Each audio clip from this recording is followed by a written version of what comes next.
Good afternoon, I'm Mike Armstrong. And I'm Brandy Bell. This is Philadelphia Business Today.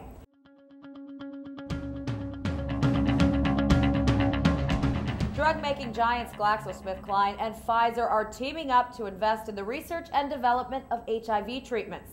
The deal would create a new company to merge their strengths in this area.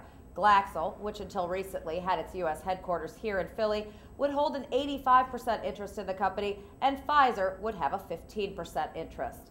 So what do each of these companies bring to the table? Why do it together? Well, Glaxo is one of the biggest suppliers of HIV treatments, and right off the bat, this company will have 20% of all the revenues for HIV treatment. Pfizer does not have as many drugs out on the market, but it's going to bring a lot that's in the clinic right now that they're testing. What will this new company look like, and what is their timetable? The CEO is going to be an executive from Glaxo, a guy named Dominique Lemette.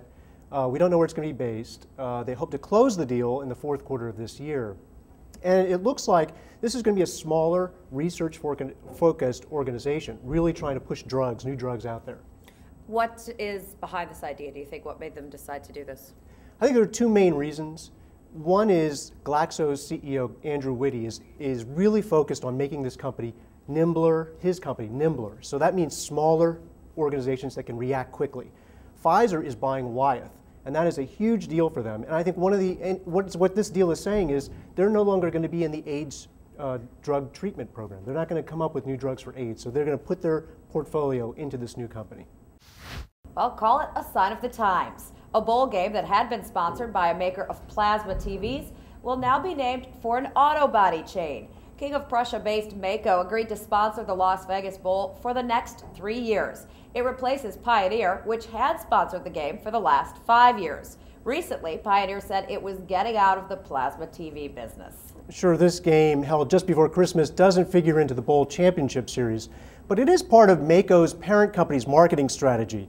Driven Brands also owns Meineke Car Care Centers, which has sponsored a bowl game by the same name in Charlotte for the last 7 years. Well, there's reason for celebration. Wawa's turning 45. It was 45 years ago that the convenience store / grocery store / gas station phenomenon began. Inquirer writer Tony Wood reports the first store was in the Folsom section of Ridley Township, and while the Wawas and Super Wawas we know and love today may look a little different than they did back then, some say Wawa's changed the way people in our region eat. So you like Wawa a lot, I know. Huge fan. Huge fan. Their coffee, the pre-made food, their soy crisps. I mean, they have everything that I could possibly want in a store and more. Well, and they are everywhere. I mean, there's 570 of them now in 5 states, and they show no signs of halting their expansion.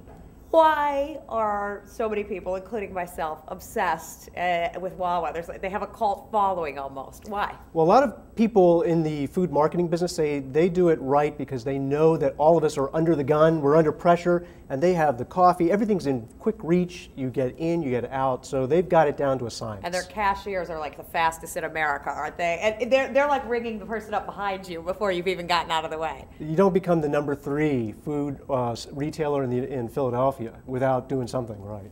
To read more about Wawa's birthday, look for Tony Wood's article here on Philly.com. Well, that's it for today. At the Inquirer, I'm Brandy Bell. And I'm Mike Armstrong for Philadelphia Business Today.